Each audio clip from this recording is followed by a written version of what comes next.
Alhamdulillahi haqqa hamdi. Alhamdulillahi hamdan katsiran thayyiban mubarakan fi. Nahmaduhu wa nasta'inuhu wa nastaghfiruhu wa nastahdihi wa natubu ilayhi. Wa la na'budu illa iyyahu wa natawakkalu alayhi. Allahumma fasalli wa sallim wa barik ala sayyidina wa habibina wa syafiina wa maulana Muhammad wa ala alihi wa ala ashabihi wa dhurriyyatihi wa man tabi'ahum bi ihsanin ila yaumina hadza wa ba'di. Thumma uhayyikum bi tahiyatil islamiyyah, tahiyatin thayyibatin mubarakah, tahiyatin min indillahi, tahiyati ahlil jannah. Assalamu alaikum warahmatullahi wabarakatuh. Waalaikumsalam.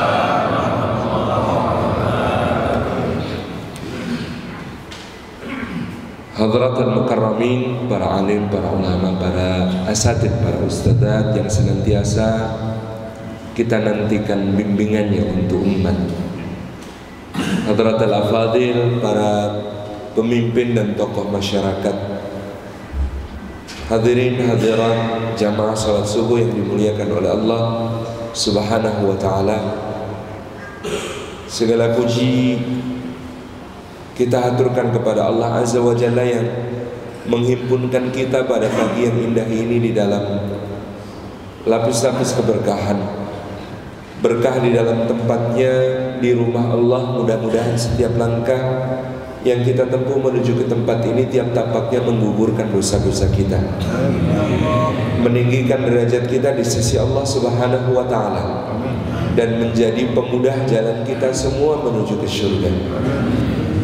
Berkah di dalam waktunya, sebagian sejak sepertiga malam terakhir ketika Allah Azza wa Jalla turun ke langit dunia dan berfirman, manakah hambaku yang memohon ampun, aku ampuni. Manakah yang meminta rahmatku, aku sayangi. Manakah yang meminta karuniaku, aku akan memberi. Sebagian dari kita mendapatkan keberuntungan yang lebih baik daripada dunia dan seisinya dengan sholat sunnah fajar. Sebagian dari kita dan semua dari kita mendapatkan sholat subuh berjamaah yang senilai dengan qiyamul lail semalam penuh, yang disebutkan oleh Allah Subhanahu wa ta'ala, innal qur'anal fajri kana mashhuda. Sesungguhnya bacaan Al-Quran di dalam sholat fajar yang berjamaah itu disaksikan oleh para malaikat. Semua amal anak Adam sesungguhnya disaksikan para malaikat, tetapi subuh persaksiannya khusus. Maka orang-orang ahli sholat subuh berjamaah adalah orang-orang VVIP, khawasul khawas di sisi Allah, yang kelak mendapatkan persaksian khusus dari para malaikat. Dan kita berada di dalam waktu yang didoakan oleh Rasulullah sallallahu alaihi wasallam, Allahumma barik li ummati fi bukuriha. Ya Allah, berkahilah bagi umatku di waktu pagi-pagi mereka. Dan kita berada di dalam duduk di majlis ilmu yang disebutkan oleh Rasulullah sallallahu alaihi wasallam, majtama'a qaumun fi baitin min buyutillah yatluna kitaballah wa yatadarasunahu bainahum illa ghasyiyatuhumur rahmah wa haffathumul malaikah wa nazalat alaihimus sakinah wa dzakarahumullahu fi man indah. Tidak berhimpun satu kaum di satu rumah di antara rumah-rumah Allah, di dalamnya mereka membaca kitab Allah dan mengkajinya, melainkan Allah mencurah-curahkan rahmatnya, menaungkan sayap-sayap malaikatnya, menurunkan sakinah ke dalam hati mereka, dan menyebut-nyebut namanya dengan bangga pada makhluk-makhluk mulia yang ada di sisinya. Mudah-mudahan kita semua mendapatkan fadilah-fadilah itu. Amin. Jamaah yang dimuliakan Allah, sebenarnya tema hari ini sudah selesai. Kalau penjenengan sholat subuh berjamaah, apalagi nanti duduk sampai syuruk, dunia ini sudah tidak ada masalah lagi. Tetapi memang kita perlu mengetahui apa hakikat dari persoalan-persoalan hidup yang kita hadapi. Menarik sekali ketika Allah Subhanahu wa ta'ala nanti dalam surah Al-Baqarah, a'udzubillahi minasyaitonir rajim, وَلَنَبْلُوَنَّكُمْ بِشَيْءٍ مِّنَ الْخَوْفِ وَالْجُوعِ وَنَقْصٍ مِّنَ الْأَمْوَالِ وَالْأَنفُسِ وَالثَّمَرَاتِ وَبَشِّرِ الصَّابِرِينَ. Fasadaqallahul azim. Allah Subhanahu wa taala berfirman kepada kita semua dengan kalimat sumpah. Huruf wawu di dalam bahasa Arab memiliki beberapa makna. Yang pertama wawu ataf, yang paling kita fahami biasanya wawu yang menjadi penyambung satu kalimat dengan kalimat berikutnya, disebut wawu penghubung atau wawu ataf. Tetapi ada juga wawu qasam, wawu sumpah. Wawu sumpah itu dimaknai bukan dan tetapi demi. Selain wawu yang diletakkan di depan nama Allah sebagai sumpahnya hamba, atau di depan nama makhluk-makhluk istimewa sebagai sumpahnya Allah, maka huruf wawu kalau diletakkan di depan wazan la yaf'alanna, maka dia menjadi sumpah. Demikian pula di dalam ayat ini walanabluwannakum, ini makna wawunya bukan dan tetapi demi, karena ini bentuk sumpah. Allah Subhanahu wa taala bersumpah demi.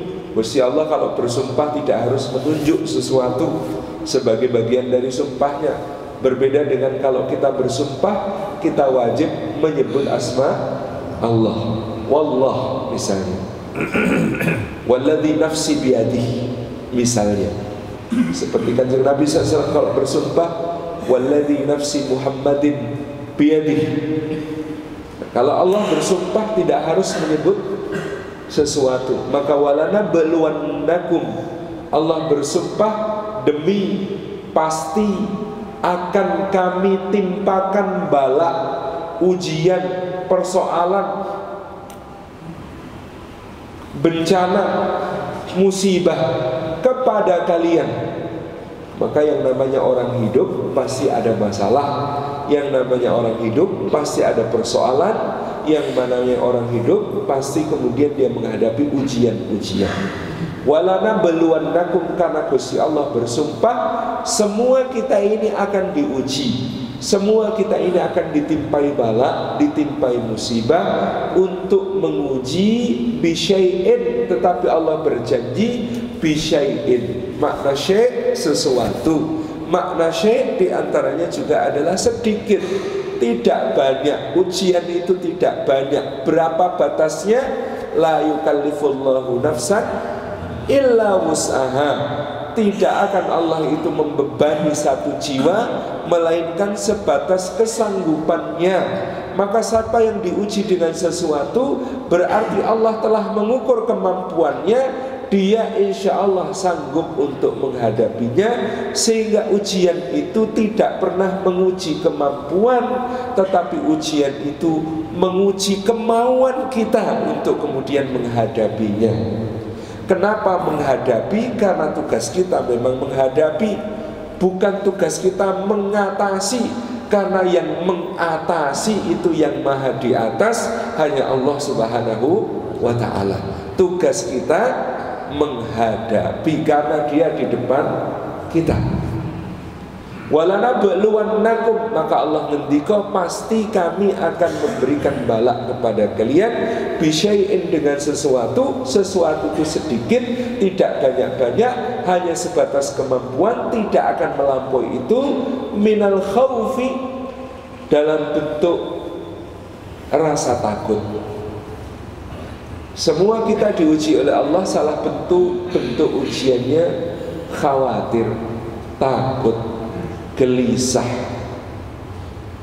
wal ju', dan juga rasa lapar, wa naqsim minal amwal, dan juga berkurangnya harta, wal anfus, dan berkurangnya jiwa, ditinggalkan orang-orang yang kita sayangi, kita kasihi, wath thamarat, dan juga buah-buahan. Maknanya sebagian ulama mengatakan meleset meleset panen dari tanam, meleset perkiraan hasil dari apa yang telah diusahakan. Dan kalimat berikutnya, Masya Allah Tabarakar Rahman, semua musibah, semua ujian, semua perkara yang berat, semua bencana, hakikatnya ada di dalam kalimat terakhir ini. Allah ngendika wa basyiris sabirin, dan berilah kabar gembira. Perhatikan kalimatnya, berilah kabar gembira kepada orang-orang yang sabar. Ternyata hakikat semua ujian, musibah, bala bencana yang menimpa manusia itu adalah kabar gembira. Bagi siapa? Bagi orang-orang yang sabar.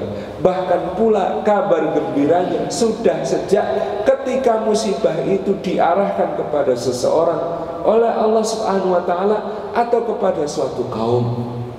Dalam sebuah hadis Imam Al-Bukhari dan Imam Muslim, Nabi sallallahu alaihi wasallam ngendika, "Idza ahabballahu qauman ibtalahum." Apabila Allah mencintai satu kaum, Allah menimpakan bala kepada mereka. Apabila Allah Subhanahu wa taala mencintai suatu kaum, maka Allah Azza wa Jalla menimpakan bala musibah kepada mereka. Kenapa? Karena bala musibah biasanya lebih mudah untuk membawa seseorang, membawa satu kaum kembali kepada Allah, kembali kepada ketaatan, kembali kepada munajat, kembali mendekat kepada Allah, bahkan dibanding ujian dalam bentuk kelapangan, kekayaan, kenikmatan. Maka apabila Allah mencintai satu kaum, ditimpakan bala. Ketika kemudian sabar, berlipat-lipat kabar gembira. Apa kabar gembiranya? Orang-orang yang sabar yang menjadi hakikat dari semua musibah. Pertama, Bapak Ibu yang dirahmati oleh Allah Subhanahu wa taala,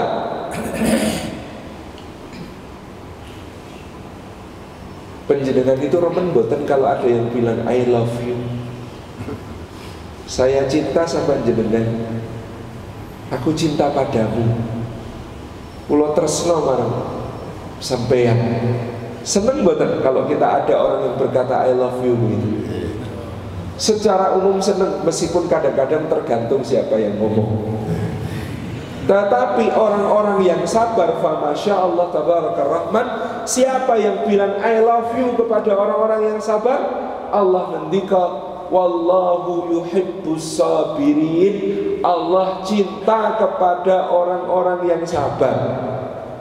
Maka penjenengan itu dapat balak, dapat musibah, dapat bencana. Begitu kita menancapkan sabar ke dalam hati kita, maka otomatis pada saat itu Gusti Allah cinta. Ini hakikat pertama.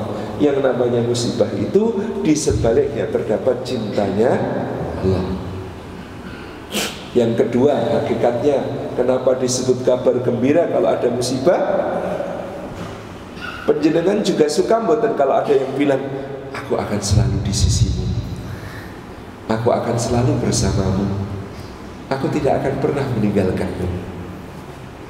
Kita senang kalau ada orang kok setia sama kita, tidak meninggalkan kita, selalu beserta kita.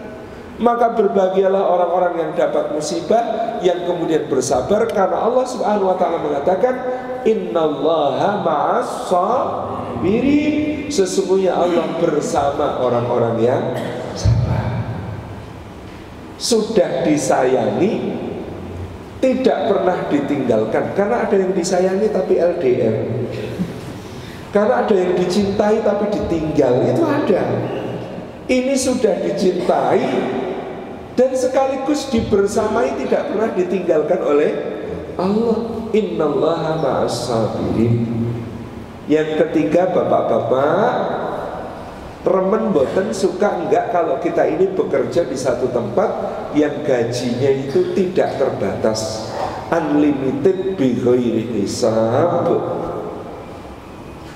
Gajian, oh nggih, mana gaji saya niku lho gudang emas niku jenengan jupuk sak karepe.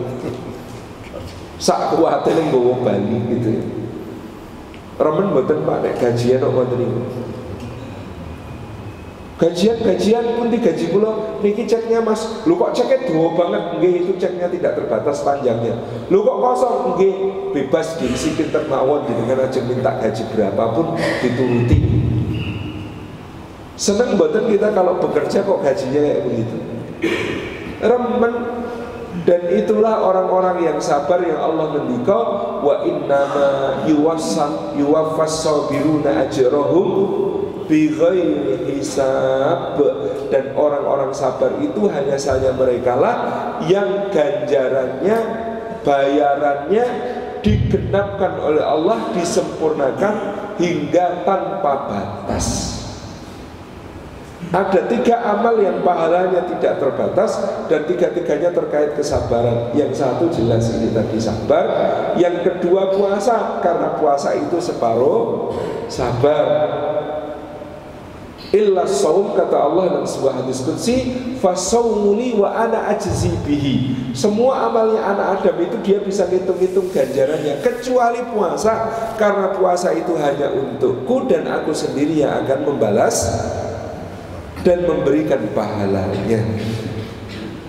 Kalau ibadah-ibadah yang lain itu dipamerkan masih agak bisa. Sholat itu didawak-dawak no wacanani gitu ya, dilama-lamakan rukuknya, dilama-lamakan sujudnya. Apalagi sedekah, pamerkan jumlahnya masih bisa. Anak puasa apa yang mau dipamerkan? Pamer lemesnya, lemes puasa, malah tidak gagal. Pamer segernya, sampai lo seger puasa, lucu. Mau pamer awalnya sahur, saya itu kalau sahur ya enggak 3:30, sahur kok 3:30, cemen itu. Saya itu sahurnya jam 12, malah tidak sunnah. Berbukanya, berbuka kok 1:30. Saya loh berbukanya itu jam 11:30, malah tidak sunnah. Apanya yang mau dipamerkan? Oleh karena itu Allah ngendika wasauli wa ana ajzi bi, aku yang akan membalas puasa. Yang ketiga, amal yang juga pahalanya tidak terbatas itu faman afa wa aslaha fa ajruhu 'ala Allah. Siapa yang memaafkan dan berislah, mendamaikan, maka pahalanya ditanggung oleh Allah Subhanahu wa ta'ala. Lah memaafkan dan berdamai itu kan perlu kesabaran, tidak mudah. Maka semua yang berkait dengan kesabaran pahalanya tidak terbatas, insyaallah. Yang berikutnya, yang namanya musibah itu sebenarnya hakikatnya kabar gembira. Karena apa? Penjenengan nanti kalau masuk surga, salah satu sambutan paling indah dari para malaikat adalah salamun alaikum bima sabartum. Salam sejahtera atas kalian disebabkan kalian telah bersabar di dalam kehidupan dunia. Salah satu amal yang paling ditakjubi malaikat itu amal yang namanya sabar. Karena kalau amal-amal yang lain malaikat itu banyak yang didesain untuk amal itu. Rukuk yang panjang, ada malaikat itu yang dititahkan dari sejak dia diciptakan sampai akhir zaman, tugasnya rukuk terus. Nah kita rukuk 4 menit saja migrain. Sujudmu ada malaikat itu yang sejak diciptakan sampai akhir zaman tugasnya sujud. Kita sujud 4 menit, satunya mikirin apa yang lebih parah, vertigo, mumet gitu. Tapi yang namanya sabar, Masya Allah, manusia itu tempatnya memang harus sabar. Sejak diciptakan saja sabar. Di dalam perut ibu sesek, gelam, sabar. Dilahirkan, sabar. Untungnya kita ini dibikin lupa sama Allah. Maka yang namanya nisyan, lupa itu bagian dari nikmat. Nek penjenengan ingat bagaimana rasanya dilahirkan, itu kita tidak sanggup melanjutkan hidup. Kalau kita ini dulu waktu kecil, waktu belajar berjalan, itu kita ingat betul berapa kali jatuh. Ini kita dewasa ini tuh nggak sanggup melanjutkan hidup. Coba kalau ada orang dewasa jatuhnya dalam sehari sebanyak jatuhnya anak-anak. Wes sesuk meneh ra gelem metu-metu omah iki. Trimo lingguh ning omah gitu ya. Wis enggak usah kemana-mana, wis enggak usah melaku, tidak usah berjalan. Subhanallah. Manusia itu tempatnya sabar. Bayi itu sabarnya luar biasa. Oh, tahunya cuma nangis. Nangis dikira sama ibunya haus, dijejel-jejelin, diminumin ASI. Padahal nangis karena pipis. Sabar itu biasa. Belajar berjalan sabar, belajar naik sepeda sabar, belajar naik motor sabar, belajar apa-apa sabar. Dan seperti disebutkan oleh Allah Subhanahu wa taala di lanjutan ayat dalam surah Al-Baqarah tadi, ulaika alaihim shalawatun mir rabbihim wa rahmah wa ulaika humul muhtadun. Maka yang demikian itu adalah orang-orang yang di atas mereka mendapatkan sholawat, jaminan kebaikan dari Allah dan juga kasih sayangnya, plus mereka itu orang-orang yang mendapatkan petunjuk. Kuncinya apa? Hakikat dari semua masalah, semua persoalan menikah adalah inna lillahi wa inna ilaihi raji'un. Sebenarnya kalau kita memahami hakikat kalimat menikah, Masya Allah, pepak. Kados wonten swarga sawet mbatos sampun medal. Masya Allah. Jadi Allah Subhanahu wa ta'ala itu memberikan kepada kata kalimat hakikat kesabaran dengan mendika siapakah orang-orang sabar itu? Alladzina idza asabatuhum musibatun qalu inna lillahi wa inna ilaihi raji'un. Sesungguhnya kita semua itu kagungan Gusti Allah, miliknya Allah, dan kepada Allah Subhanahu wa ta'ala kita semua akan kembali.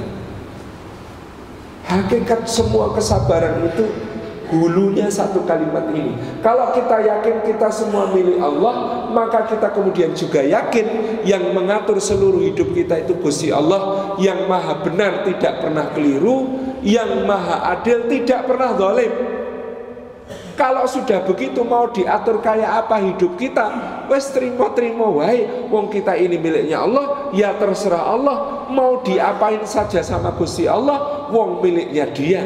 Kita haknya apa untuk protes-protes? Kalau kita memahami hakikat inna lillahi, sesungguhnya kita semua ini miliknya Allah. Dan Allah itu untungnya ini kata-kata orang Jawa, untungnya Gusti Allah itu benar, tidak pernah keliru. Untungnya Gusti Allah itu adil, tidak pernah zalim. Untungnya Gusti Allah itu hakim, bijaksana, tidak pernah sembarangan di dalam mengatur segala urusan kita. Maka semua yang terjadi dalam hidup kita, kita mau nyalain siapa? Gak ada. Dapat musibah ini, dapat musibah itu, hilang ini, hilang itu, kehilangan ini, kehilangan itu. Semuanya itu kalau kita menyadari hakikat innalillahi, kita ini miliknya Gusti Allah, maka menjadi ringan semuanya. Wong Gusti Allah yang ngatur, gak pernah keliru, gak pernah aniaya, maha adil, tidak pernah zalim. Kadang-kadang kita merasa Gusti Allah itu keliru dan zalim karena kita tertutup dari hakikat dan kesadaran ini. Ada orang lah ngelihat kebun semangka, di tepi kebun semangka ada pohon beringin. Dia lihat, ya Allah, panjenengan itu kok tidak adil. Loh kenapa? Pohon semangka itu cuma merambat-merambat kecil di bawah, kok buahnya gede. Pohon beringin itu pohonnya tinggi besar menjulang, lah tapi kok buahnya kecil kecil. Ya Allah, nggak adil. Pohon kecil kok buahnya besar, pohon besar kok buahnya kecil. Lalu karena kepanasan dia berteduh di bawah pohon beringin. Tidak lama kemudian ada satu buah beringin jatuh dari atas kena kepalanya. Duk. Maka tidak lama kemudian dia langsung teriak, "Ya Allah, Engkau memang maha adil." Loh, kok bisa? Iya, kalau buah beringin sebesar buah semangka, mate saya. Kita belum tahu hakikat kadang-kadang sebelum kemudian tersingkap oleh kenyataan yang terjadi. Tetapi sebenarnya dengan hati yang beriman, kalau yakin inna lillahi, yakin bahwa kita semua miliknya Gusti Allah, aman Pak. Semua musibah itu menjadi ringan.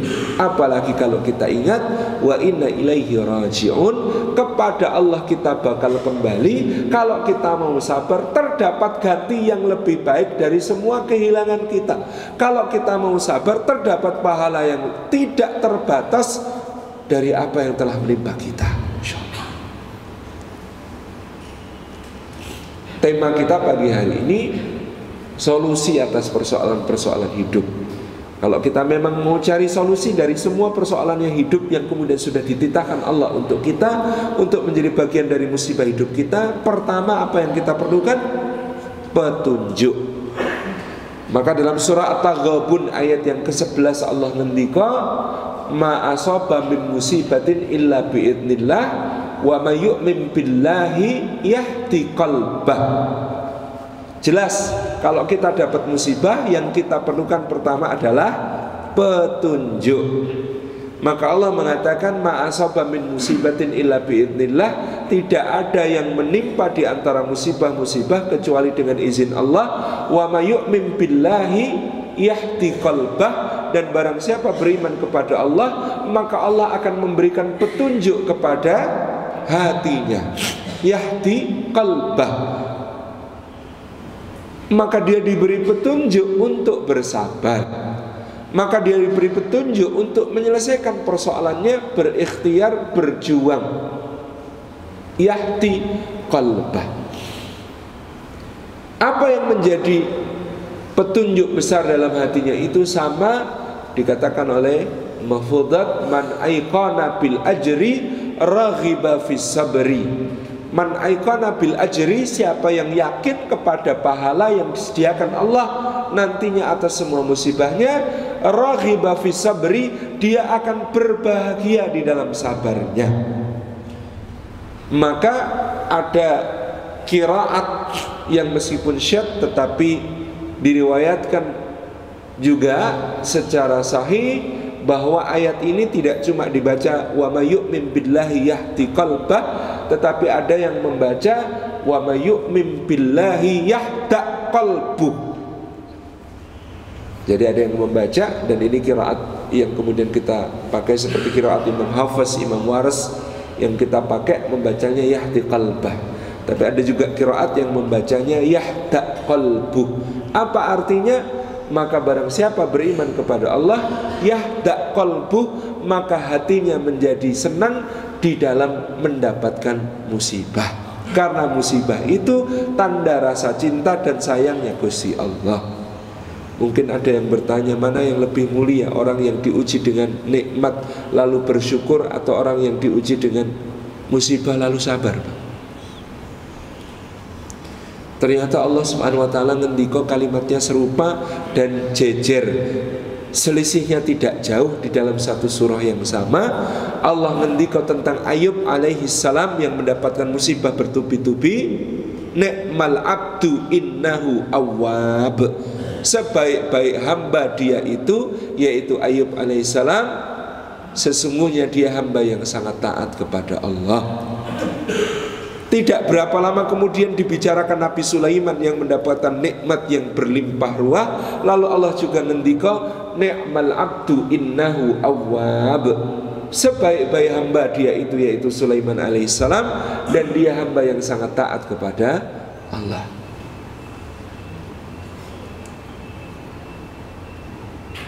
Memang ujiannya masing-masing. dan tidak bisa iren-irenan, karena hidup itu wang sinawang. Kita tidak bisa mengomentari orang, wah enak ya jadi dia, orang ngerasake kok komentar. Kadang-kadang kita melihat hidup orang lain lebih mudah daripada kita, kita suka membanding-bandingkan. Padahal kalau kita yang menjalani juga belum tentu. Waktu anak saya yang pertama lahir tahun 2006, 2007, itu bapak mertua saya datang, kita di sebuah rumah sakit ibu dan anak milik seorang dokter spesialis kebidanan dan kandungan. Begitu dokternya datang, bapak mertua saya itu komentar, wah sekeco nggih Bu jadi penjenengan, sekeco ya Bu, enak ya Bu jadi dokter kayak penjenengan. Sudah dokter spesialis punya rumah sakit sendiri, enak hidupnya. Kata dokternya, bapak itu tidak merasakan. Wong saya itu katanya kerja cari makan, kadang-kadang makan saja nggak sempat Pak. Baru nyendok 1 sendok sudah ditelepon, Bu ada yang mau lahir. Melayu saya Pak, lari nggak jadi makan itu.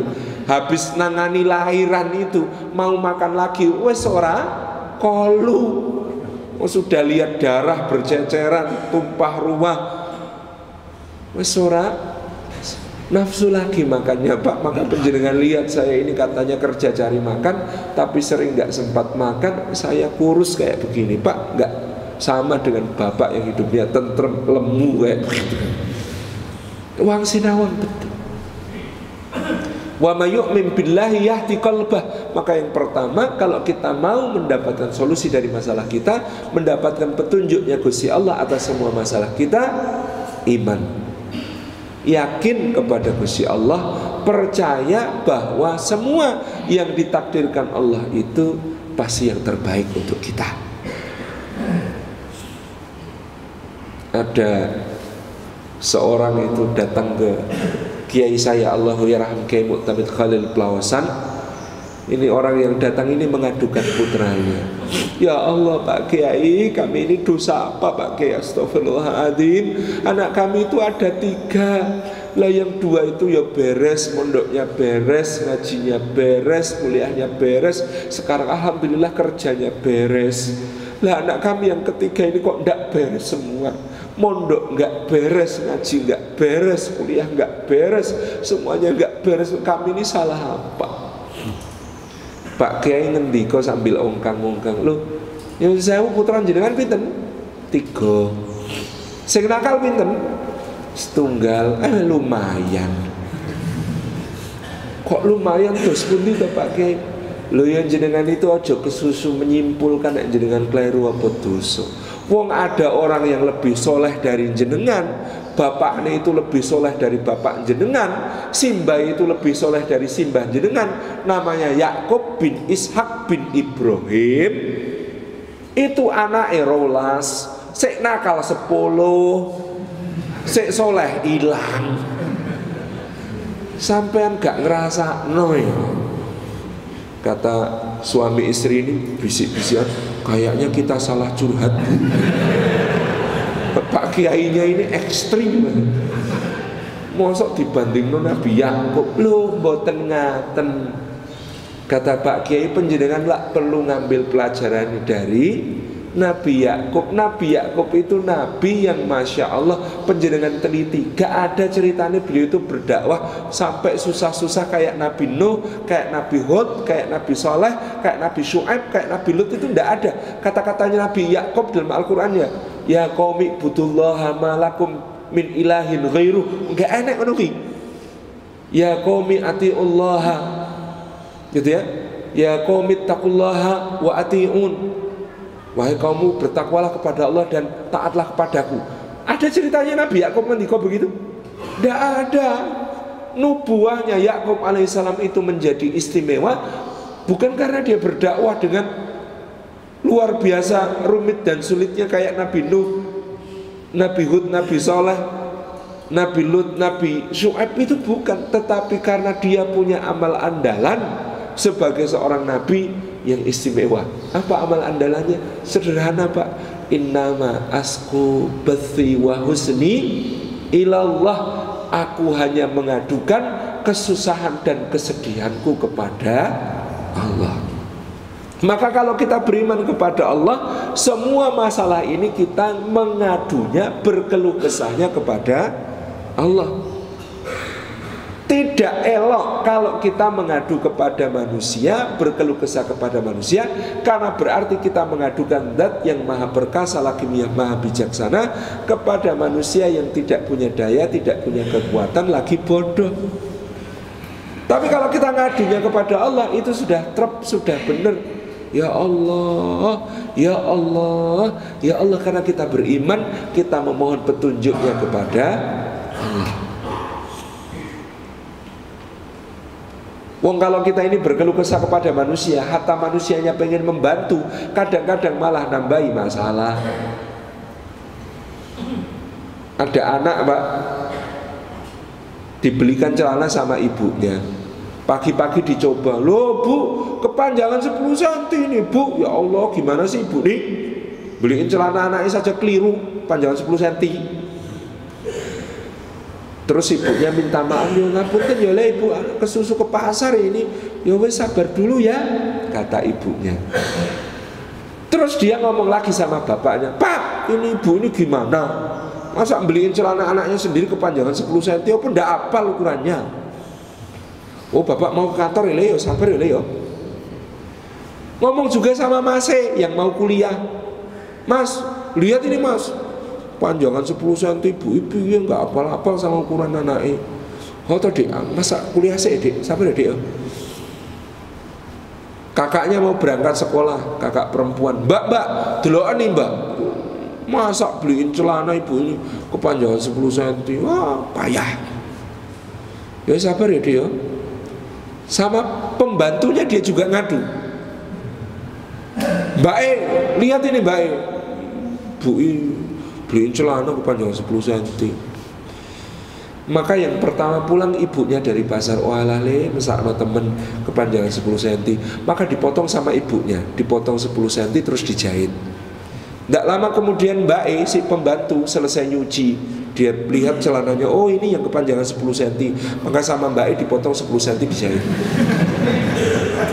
Agak siang bapaknya pulang dari kantor, oh ini toh yang kepanjangan 10 cm. Ya wes kini tak jahit no, dipotong 10 cm dijahit. Tak lama kemudian Mbak pulang dari sekolah, oh ini toh punya nyadi yang kepanjangan 10 cm. Maka dipotong 10 cm lalu dijahit. Tidak lama kemudian kakaknya pulang kuliah, maka dia lihat, oh ini toh yang kepanjangan 10 cm, dipotong 10 cm dijahit. Begitu mau dipakai, panjangnya sudah di atas lutut.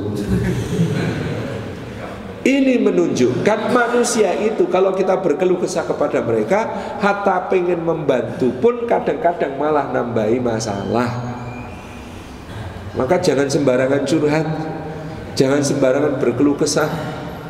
Innal insana khuliqa halu'a. Manusia itu memang suka berkeluh kesah lagi kikir. Kalau punya masalah sa-RT tahu semua. Tapi kalau mendapat nikmat Allah, gak ngomong-ngomong, pek dewe. Jadi ini yang pertama Bapak Ibu, wa may yu'min billahi yahdi qalbah. Kita perlu petunjuk, maka solusi pertama dari semua masalah kita adalah iman. Yang kedua, karena kita memang perlu solusi, solusi itu kita yakin datangnya dari Allah, maka dalam surah At-Talaq Allah berfirman, wa may yattaqillaha yaj'al lahu makhraja warzuqhu min haitsu la yahtasib.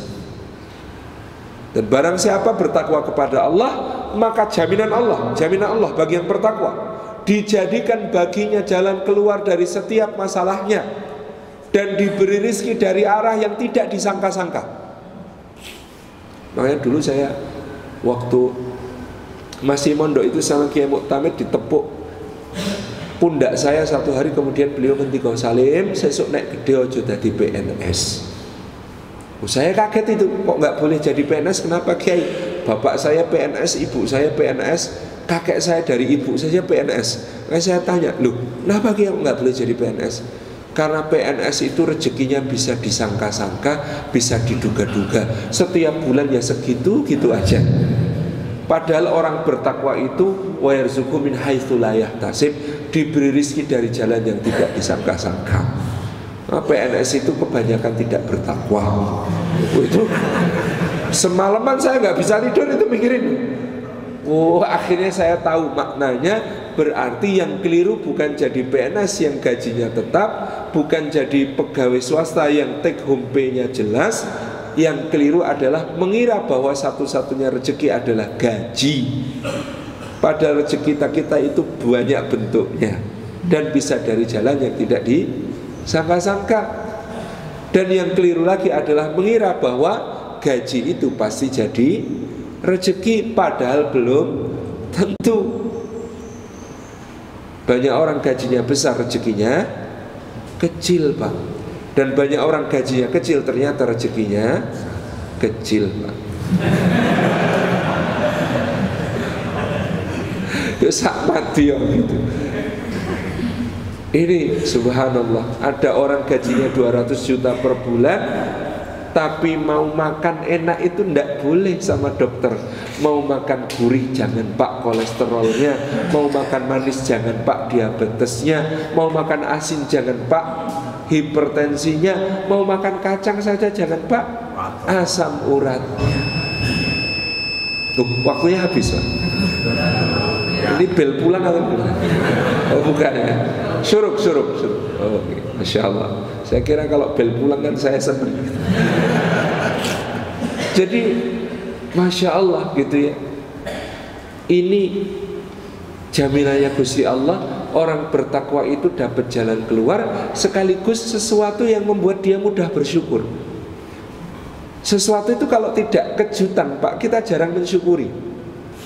Contoh penjenengan bernafas itu pakai udara. Jarang dari kita itu yang berdoa minta udara dan mensyukuri udara yang dipakai bernafas. Minum air begini, jarang kita mensyukuri air yang kita minum karena rumangsane kita itu hak kita. Ya wis men bendina entuk ya entuk. Padahal kalau Gusti Allah menghentikan sedikit saja dari nikmat yang diberikan kepada kita, subhanallah. Bisa ngelihat, itu kita jarang mensyukuri kita bisa ngelihat. Padahal nek pet gitu, terus mata kita itu ditutup oleh Allah Subhanahu wa ta'ala, ya jodoh tenan itu. Maka wa yarzuqhu min haitsu la yahtasib, diberi rezeki dari jalan yang tidak diduga-duga, itu termasuk cara Allah meningkatkan kemampuan hambanya untuk bersyukur kepadanya. Jadi kalau kita perlu solusi, makhrajat, jalan keluar dari semua masalah setelah iman, solusi kedua takwa. Yang ketiga, solusinya adalah wasta'inu bisabri wassalah, innallaha ma'as sabirin. Dan mintalah pertolongannya Allah dengan sabar dan salat. Salat maknanya nyambung, as-salah as-silah. Salat itu maknanya connect dengan Gusti Allah. Makanya orang yang salat itu kayak ngecas, baterainya disambung, Pak, dengan daya yang tidak pernah habis. Sinyalnya disambung, Pak. Kita ini kayak handphone ini loh, Pak. Nek gak enek sinyalnya ya ora kena tinggu, paling minggu nge-game. Tetapi kalau dia connect, nyambung, maka dia bisa digunakan untuk berbagai macam hal. Maka manusia itu perlu as-salah, perlu connect, nyambung dengan Gusti Allah. Salat yang sebenar-benarnya salat, maka tadi disebutkan illal musallin, siapa orang-orang yang salat, alladzina hum ala salatihim daimun, orang-orang yang tetap dawam, sambung sinambung sholatnya. Kalau setelah subuh sudah kepengen duhur, kalau selesai duhur sudah rindu asar, kalau selesai asar sudah sangat kebelet maghrib, kalau selesai maghrib tidak tahan nunggu isya. Itu namanya sholatnya dawam, karena sambung sinambung. Seperti yang dikatakan juga Imam Al-Ghazali, kalau sholat kita khusyuk, kalau subuhnya khusyuk, antara subuh sampai duhur tercegah dari keji dan mungkar. Kalau sholat duhurnya khusyuk, antara duhur sampai asar tercegah dari keji dan mungkar. Kalau sholat asarnya khusyuk, antara asar sampai maghrib tercegah dari keji dan mungkar. Begitu seterusnya sampai akhir hayat kita.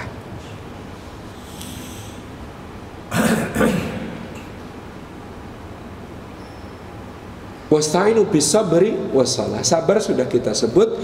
Yang kedua dengan salat, dengan berdoa, dengan memohon kepada Gusti Allah supaya kita dikaruniai kekuatan untuk menghadapi semua masalah, supaya kita dikaruniai kekuatan untuk menghadapi semua persoalan. Karena tiada kekuatan, tiada daya kecuali dengan pertolongan Allah. Yang berikutnya solusinya, Bapak Ibu yang dirahmati Allah, adalah istighfar. Kata Nabiullah Nuh alaihissalam, qultu istighfaru rabbakum innahu kana ghaffara. Maka aku katakan kepada kaumku, wahai kaumku, beristighfarlah, mohon ampun kepada Allah, sesungguhnya Allah subhanahu wa ta'ala itu maha pengampun. Maka Allah akan mengirimkan awan-awan berarak yang membawa hujan yang menjadi rahmatnya kepada kalian. Lalu Allah subhanahu wa ta'ala mengaruniakan kepada kalian sungai-sungai yang mengalir dan sawah ladang yang semuanya tumbuh tanaman-tanamannya dengan begitu lebatnya di kebun-kebunnya. Masya Allah. Kok istighfar? Ternyata banyak masalah itu dipikir-pikir buntu, nek diistighfari ucul. Ternyata ini kadang-kadang kita itu kalau menghadapi masalah bukan kurang tafakur tapi kurang istighfar. Karena ternyata yang bikin bumpet masalah kita itu dosa-dosa kita sendiri. Kok kita nggak dapat petunjuknya Gusti Allah? Petunjuk Allah mau datang, kebumpetan dosa kita. Kok solusinya nggak terkabul ini, kita berdoa nggak dijawab-jawab sama Gusti Allah. Mau jawaban doanya itu mau datang, ternyata dia kehalangan dosa-dosa kita.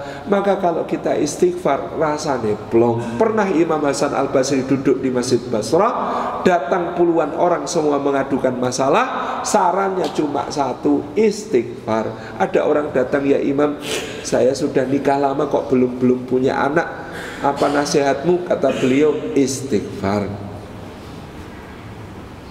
Ada orang datang lagi, ya Imam, saya ini punya utang banyak, apa solusinya? Istighfar. Ya Imam, saya ini dulu orang terhormat, sekarang kena fitnah, nama saya jadi jelek di tengah masyarakat, sempit hidup saya karena itu, apa solusinya? Beliau mengatakan istighfar. Ya Imam, saya ini dulu seorang kaya raya, sekarang jatuh bangkrut, apa solusinya? Kata beliau istighfar. Ya Imam, saya ini keluarga saya penuh masalah, dengan istri ada masalah, dengan anak ada masalah, apa solusinya? Saya jawab beliau istighfar. Maka Masya Allah, iman, takwa, sabar, salat, istighfar. Yang berikutnya perjuangan kita sejauh kemampuan kita mengikhtiarkan sebab. Tapi jangan merasa ikhtiar kita yang akan melahirkan solusi, karena semua solusi dari Allah. Siti Hajar itu ketika bayinya nangis, bekalnya habis, tubuhnya sudah lemah, anaknya kejet-kejet seperti sakratul maut, tidak tega. Maka Sayyidah Hajar, istrinya Nabi Ibrahim ini, lari naik ke atas, ke sebuah bukit yang namanya Sofa. Bapak-bapak sekarang kalau tindak haji atau umroh naik ke Sofa, landai apa curam? Landai. Selain landai, marmernya halus tur anyes.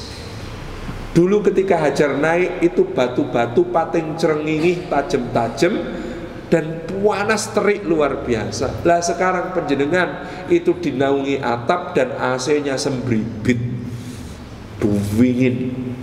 Tak membayangkan dulu Hajar panas-panas membara, waktu ki nek kena panas matahari yo sembelenget gitu ya, naik ke atas ke bukit Sofa pating cerengingih, batunya tajam-tajam. Di atas dia lihat ke atas, adakah orang untuk dimintai tolong? Dia lihat ke bawah, adakah mata air untuk ngambil minum untuk anaknya? Enggak ada. Lari dia ke bukit seberang namanya Marwah. Penjenengan sekarang kalau lari ke Penak apa susah? Ke Penak wong halus roto gitu ya. Dulu lari antara Sofa dan Marwah itu turun dulu Pak. kesandung-sandung, gerunjal-gerunjal nggak karuan, jalannya tidak rata, pasirnya panas, mataharinya terik, sampai ke Marwah. Di Marwah ngelihat lagi ada orang nggak, ada air apa enggak, balik lagi ke Safa, balik lagi ke Marwah, balik lagi ke Safa, balik lagi ke Marwah, sampai 7 kali. Allah kalau memberi pertolongan itu tidak selalu lewat jalan ikhtiar kita. Jibril turun memukulkan sayapnya, di mana dipukulkan? Di dekat kakinya Ismail, maka dari dekat kakinya Ismail memancar airnya. Masya Allah. Itu kalau saya yang jadi Hajar, kalimat pertama mungkin ya Allah, gak dari tadi loh ya. Sudah bolak-balik antara Safa dan Marwah, ternyata airnya memancar di dekat kaki bayinya. Maka Masya Allah, ikhtiar-ikhtiar kita itu belum tentu menghasilkan sesuatu, tapi kita perlu menunjukkan kesungguhan kepada Gusti Allah, agar Gusti Allah menolong kita. Ya Allah, ini saya sampun mengerahkan semua kemampuan, pun buntu, pun boten saged malih, terserah panjenengan sekarang menunggu pertolongan panjenengan atas semua masalah saya. Tapi kita wajib, yuk kayak panjenengan nih, suwun sewu bapak-bapak, ibu-ibu, ada pemuda ganteng, gagah, badannya bagus, sehat, mau nyabrang jalan, di sebelahnya ada simbah-simbah tuwek, tungkruk-tungkruk, nafasnya sudah satu-satu, gendong barang berat, mau nyabrang juga. Mana yang mau panjenengan tolong? Yang simbah-simbah? Iya, normal. Jadi Gusti Allah itu menolong yang layak ditolong. Kalau belum mengerahkan kemampuan, ujuk-ujuk minta tolong, nanti dulu. Ini ada yang lebih layak untuk ditolong. Masya Allah. Maka mengerahkan kemampuan, tapi kita yakin Gusti Allah itu meletakkan solusi. Terserah Allah. Ikhtiar kita dioptimalkan, solusinya Allah yang memberi. Jazakumullah khairan. Mereka yang dapat kita sampaikan pagi hari ini. Jadi ringkasnya, musibah itu pasti, karena Allah sudah bersumpah untuk memberi musibah kepada semua orang. Kalau kita lihat ada orang kok kayaknya itu nggak pernah susah, kita aja yang nggak tahu. Semua orang itu punyanya susahnya masing-masing. Pasti karena Gusti Allah pasti menguji. Yang kedua, hakikatnya musibah itu kabar gembira, karena kita ini dicintai, dibersamai, diberi balasan tidak terhingga, disambut malaikat, mendapatkan salawat, rahmat dan hidayah Allah. Yang berikutnya, solusi dari persoalan kita adalah 1. Iman, 2. Takwa, 3. Sabar dan sholat, yang keempat istighfar, yang kelima ikhtiar sejauh kemampuan. Perkataan yang dapat kita sampaikan. Wassalamualaikum warahmatullahi wabarakatuh.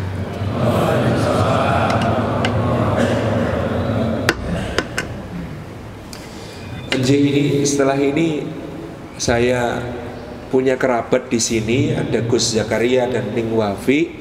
Ini mohon doa dari Bapak Ibu sekalian, mohon doanya karena membuka calon pesantren baru untuk tahfidzil Quran, namanya pesantren Al-Hidayat 3 di, kalau tidak salah di Gang 9 di Ketintang ini. Insya Allah kita doakan mudah-mudahan menjadi pesantren yang berkah, menjadi tempat belajar yang penuh dengan kebaikan insya Allah. Jazakumullah. Kok rada putus-putus.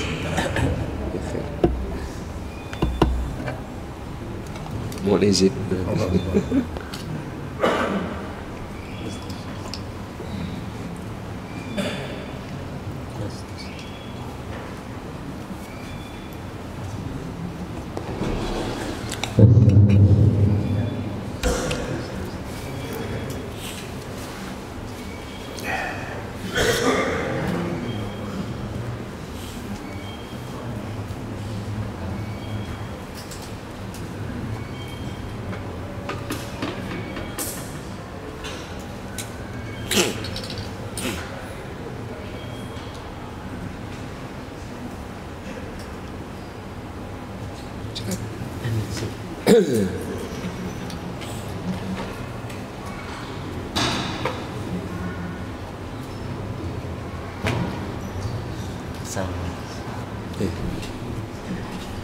Jadi menikah saya sebentar lagi setelah pengajian menikah sowan ke pesantrennya Gus Zakaria dan Iqwafi di Gang 9 Pesantren Tahfidzul Quran Al Hidayat. Mohon doa restu dan juga sokongan dari bapak-bapak ibu sekalian sebagai masyarakat sekitar. Mugi-mugi doanya menjadi pesantren yang penuh berkah, menjadi tempat thalabul ilmi yang menebarkan berkah juga bagi sekelilingnya. Li hadhihi niyah al-Fatihah. Alhamdulillahirabbil alamin. Wa ghairil maghdubi 'alaihim waladdallin. Matur nuwun mekaten, saya kira tidak perlu tanya jawab ya, sampun jelas. Insyaallah kantum kita lampahi. Mudah-mudahan Allah memberi kekuatan kita untuk menghadapi segala persoalan hidup dan meninggikan derajat kita dengan semua ujian-ujian tersebut. Alhamdulillahirabbil alamin. Sampun syuruk monggo ingkang badhe salat isyraq yang menghendaki tetap i'tikaf di masjid ataupun berkegiatan sanes, falyatafaddalu. Assalamualaikum warahmatullahi wabarakatuh. Oh, masyaallah. Ji. A'udzu billahi minasyaitonir rajim. Bismillahirrahmanirrahim. Alhamdulillahi rabbil alamin hamdan syakirin hamdan na'imin hamdan yuafi ni'amahu wa yukafi'u mazidah. Ya Rabbana lakal hamdu kama yanbaghi li jalali wajhika wa 'azimi sultanik. Allahumma fassalli wa sallim wa barik ala sayyidina wa habibina wa syafiina wa maulana Muhammad ibn Abdullah wa ala alihi wa ashabihi wa mawalah. Wardallahumma an sadatina Abi Bakrin wa Umar wa Utsman wa Ali wa an kulli sahabati Rasulillahi ajma'in. Warda anna ma'hum bi rahmatika ya arhamar rahimin. Allahumma ighfir lil mu'minina wal mu'minat wal muslimina wal muslimat al ahya'i minhum wal amwat innaka sami'un qaribun mujibud da'wat. Ya qadiyal hajat. Rabbana ighfir lana wa li ikhwanina alladhina sabaquna bil iman wa la taj'al fi qulubina ghillan lil ladzina amanu rabbana innaka ra'ufur rahim. Rabbana ighfir lana wa li walidina warhamhum kama rabbayana shighara. Allahumma inna ala dzikrika wa syukrika wa husni ibadatik. Allahumma aslih lana dinana alladhi huwa ismatu amrina wa aslih lana dunyana allati fiha ma'ashuna wa aslih lana akhiratana allati ilaiha ma'aduna ya dzal jalali wal ikram. Allahumma inna nas'aluka ridhaka wal jannah wa na'udzubika min sakhatika wan nar. Allahumma inna nas'aluka al-huda wat tuqa wal afafa wal ghina. Allahumma inna nas'aluka salamatan fid dini wa afiyatan fil jasad wa barakatan fil rizqi wa ziyadatan fil ilmi wa taubatan qabla al-maut wa rahmatan indal maut wa maghfiratan ba'dal maut. Allahumma hawin alaina fi sakratil maut wa najatan minan nar wal afwa indal hisab. Allahumma inna nas'aluka husnul khatimah. Allahumma inna nas'aluka husnul khatimah. Allahumma inna nas'aluka husnul khatimah. Allahumma inna na'udzubika min su'il khatimah. Rabbana hab lana min azwajina wa dhurriyyatina qurrata a'yun waj'alna lil muttaqina imama. Rabbana atina fid dunya hasanah wa fil akhirati hasanah wa qina adzaban nar wa adkhilnal jannata ma'al abrar ya azizu ya ghaffar ya rabbal alamin. Subhana rabbina rabbil izzati amma yasifun wa salamun alal mursalin walhamdulillahi rabbil alamin. Al-Fatihah.